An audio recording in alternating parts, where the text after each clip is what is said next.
दोस्तों, स्वागत है आपका मेरे चैनल राजू गौड़ हिंदी कहानियाँ पर। आज जो कहानी मैं आपको सुनाने जा रहा हूँ, इसका नाम है बाप बेटी की छोटी सी इमोशनल कहानी।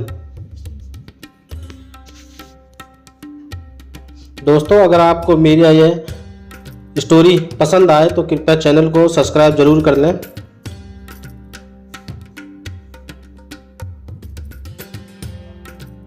वेटर ने कहा, और क्या मैं आपके लिए कुछ ला सकता हूँ?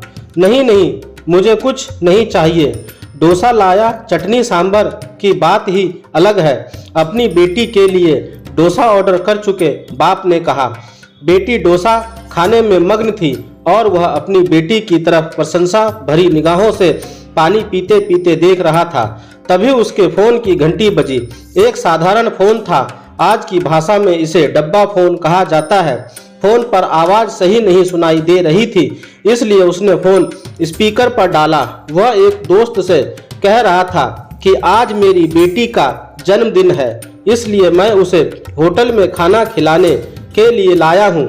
मैंने कहा था कि अगर तुम स्कूल में फर्स्ट रैंक लाओगी तो मैं तुम्हारे जन्मदिन पर तुम्हें होटल में मसाला डोसा खिलाने के लिए लेकर जाऊंगा। वह डोसा खा रही है।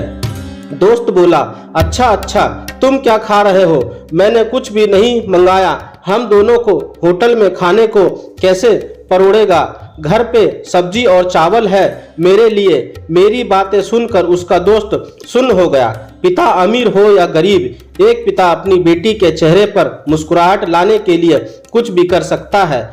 मैनेजर यह सब चुपके से देख रहा था। उसने काउंटर पर चाय और उन दो डोसा के पैसे भरे और कहा, उस टेबल पर दूसरा डोसा और चाय भेज दो।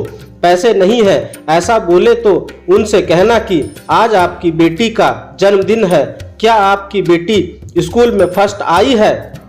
हमने आपकी सारी बातें सुन ली है, इसलिए हमारे होटल के तरफ से विशेष रूप से ऐसी पढ़ाई कर अव्वल आने वालों के लिए ऐसा कहना। इसके लिए कोई बिल नहीं है, लेकिन कृपया करके मुफ्त इन शब्द का उपयोग ना करें। मैनेजर वेटर से कहने लगा।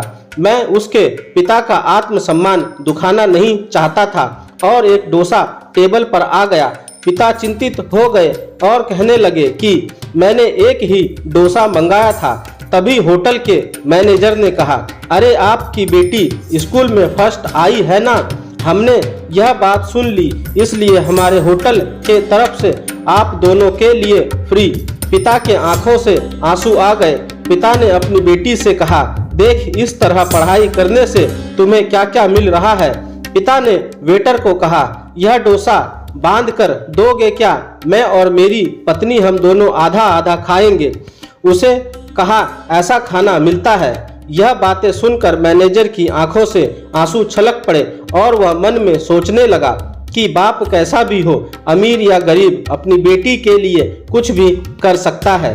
दोस्तों, अगर आपको मेरी यह कहानी अच्छी लगी हो तो मेरे चैनल को सब्सक्राइब कर दें और लाइक का बटन भी दबा दें। आपको कैसी कहानियाँ पसंद है मुझे कमेंट में बताएं, ताकि मैं आपके लिए वैसे ही कहानियाँ लाता रहूं। धन्यवाद दोस्तों, मेरे चैनल को सब्सक्राइब करने के लिए।